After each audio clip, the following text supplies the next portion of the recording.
कोण कशाला जरांगेचा घात करेल, त्याचं नाटक मराठा समाजाच्या लक्षात आलंय. छगन भुजबळांचे टीकास्त्र.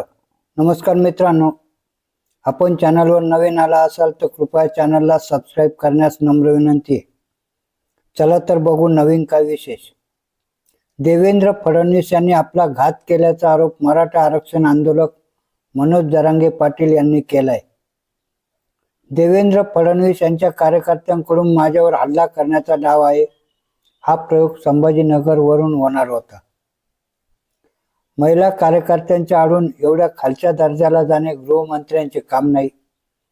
तुम्हाला हे सोबत नाही असे म्हणत मनोज जरांगे यांनी देवेंद्र फडणवीसांवर निशाणा साधला. यावरून राज्याचे अन्न व नागरी पुरवठा मंत्री छगन भुजबळ यांनी मनोज जरांगे यांच्यावर टीकास्त्र सोडले आहे. कोण कशाला जरांगेचा घात करेल, त्याचं नाटक सगळ्या महाराष्ट्राला आणि संपूर्ण मराठा समाजाला लक्षात आलंय, असं छगन भुजबळ म्हणाले. छगन भुजबळ म्हणाले की काय ते मनोज जरांगेचं घेऊन बसलात. कोण कशाला जरांगेचा घात करतील. एका क्षणी हॉस्पिटलमध्ये असतो, मग तो तिकडे आंतरवाली सराटीला जातो, नंतर परत म्हणतो की माझ्या छातीत दुखू लागलं, परत चालला हॉस्पिटलला. त्याचं नाटक सगळ्या महाराष्ट्राला आणि संपूर्ण मराठा समाजाला लक्षात आलंय. आपण सगळं केलं, मराठा समाजाला आरक्षण दिलं, नवीन नोकर भरती आहे, त्यात मराठा आरक्षणाच्या माध्यमातून नोकऱ्या देण्याचे जी.आर. निघाले आहेत. सगळं करूनही मनोज जरांगे ऐकत नसतील तर काय बोलणार.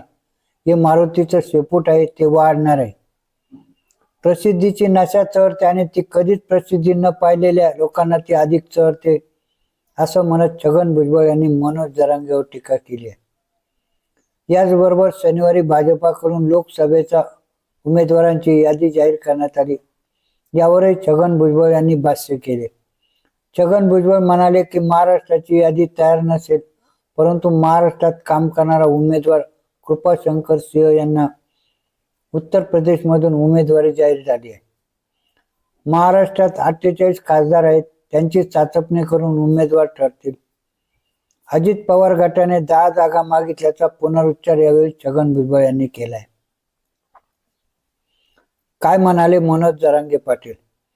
मराठा आंदोलक मनोज जरांगे पाटील यांच्या संवाद दौऱ्यास आजपासून सुरुवात झाली आहे. आंतरवाली सराटी येथून निघाल्यानंतर जरांगे पाटील बीड जिल्ह्यातील वाणगाव या ठिकाणी दाखल झाले. यावेळी मराठा समाज बांधवांना जरांगे यांनी मार्गदर्शन केले. दरम्यान राज्याचे उपमुख्यमंत्री देवेंद्र फडणवीस यांना पाटील यांनी पुन्हा एकदा इशारा दिला आहे. फडणवीस यांच्या कार्यकर्त्यांकडून माझ्यावर हल्ला करण्याचा डाव आहे. हा प्रयोग संभाजीनगरवरून होणार होता. महिला कार्यकर्त्यांच्या आडून एवढ्या खालच्या दर्जाला जाणे गृहमंत्र्याचं काम नाही. तुम्हाला हे सोबत नाही. फडणवीस यांनी पोरांवरती खोटे गुन्हे दाखल केले आहेत. त्यांच्यात मराठा द्वेष ठासून भरलेला आहे. त्यांच्या सांगण्यावरून बॅनर बोर्ड काढले जाते, पोलीस बोर्ड काढते. बोर्ड का काढले, त्यात गोळ्या घाला लिहिले आहे का, असा सवाल मनोज जरांगे पाटलांनी विचारलाय. धन्यवाद.